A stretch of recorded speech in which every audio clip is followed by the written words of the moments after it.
garoonka waxaa la dhisay 1987 wuxuuna ka mid ahaa mashaariic ay dowladda Jaynaha ka hirgelisay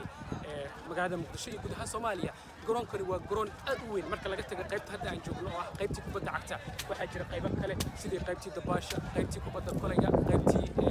tenniska qaybtii dabaasha qaybtii waa qaybo ballaaran tan iyo markii dagaalada sokeeye ay dhaceen garoonkan maraaxil kala duwan ayuu soo maray bilowgiisa shabaabkii markay yimaadeen ciidamadii qaramada midoobay ee hawlgalkii UNISOM waxaa saldhig ka dhigtay ciidamadii dalka Pakistan ciidamadii UNITAF ee halkan yimid ee horkacay sidaas oo kale saldhig ay halkan ka samaysteen wixii markaa ka dambeeyey dagaaladii sokeeye iyo khilaafaadka ayaa dib Muqdisho uga bilowday mar kale waxay halkan saldhig u noqotay ciidamadii Itoobiya ee qabsaday Muqdisho markii maxkamadaha laga saaray dhamaadkii 2006 dagaalo culus ayaa halkan Itoobiyaanka